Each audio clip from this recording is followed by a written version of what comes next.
I don't stay very long with any one piece. I like the way that you jump around with Yeah. the pieces, like some of the pieces like this one here I would never expect. The sort of cartoon chimney. Mm-hmm. What inspired that? Well, yeah, I mean, if you aren't a so-called signature artist and you aren't unfolding a program week after week, month after month, very sort of aligned to a certain range, which a lot of artists are, and a lot of good ones are. One that come to mind would be Saul LeWitt, who basically, with this concept, carried on an entire career with a lot of permutations based on this idea. Right. But if you don't do that, then you throw caution to the wind. You're there to be thrown around, not only by rambling, interfering concepts, but by life itself.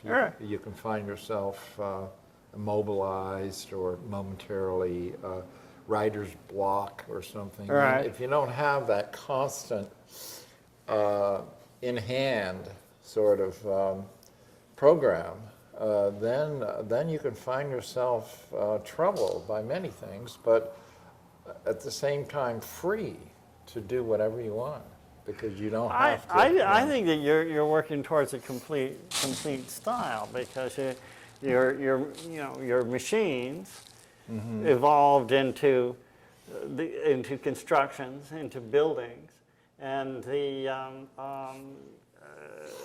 work looks really good outdoors. And the rounding things that I see with the different materials are almost sort of like an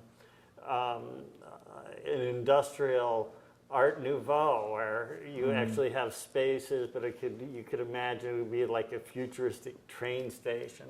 And it looks like something that seems a little science fiction-y. Yeah, well, it's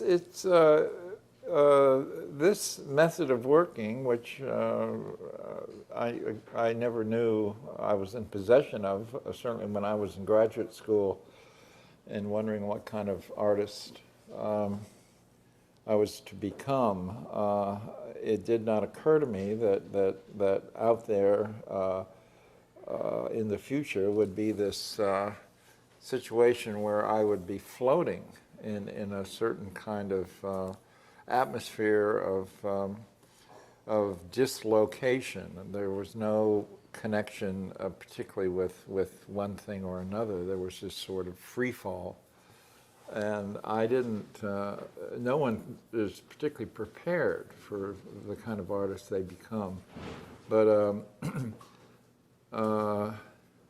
it also, you're always configuring in relationship to the support system, like the galleries and stuff. You find yourself falling out of grace because of certain behavior, certain kind of work. You also find yourself alienating the critical world too. So you're at the same time discovering what kind of artist you are. You're discovering what kind of response you're getting from these powers that be. And but you graduate to something like of being like not a public intellectual, but a public artist. Well, that I'm giving a talk this Friday at SCAD, which is in Atlanta, Georgia, and it's actually a architecture convention, a symposium, architects, and I was asked to talk about my work, which is referred to as public art,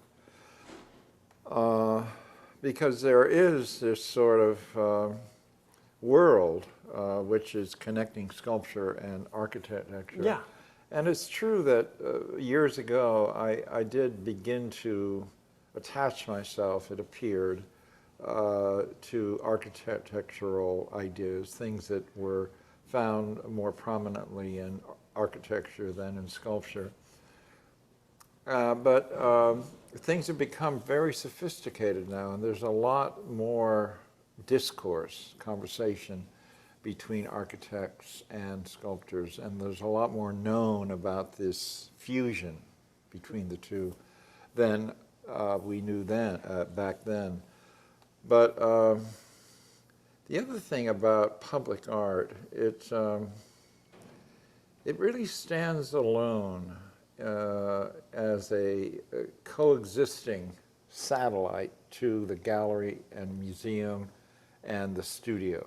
It's really a star out there that appears at times to be totally unlinked to anything, to be self-supporting, to be operating within its own values.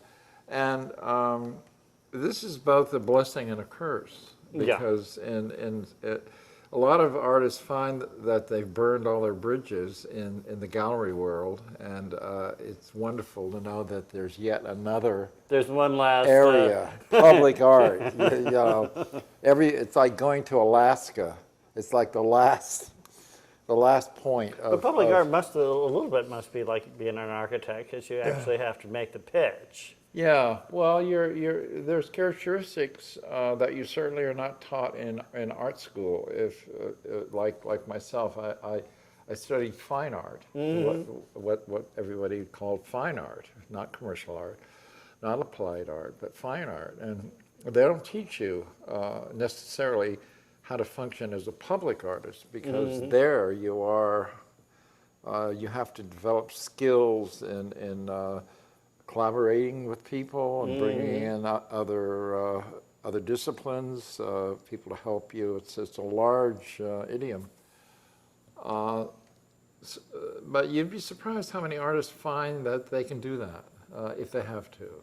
You know, give them a little push or a shove, and they become entrepreneurial.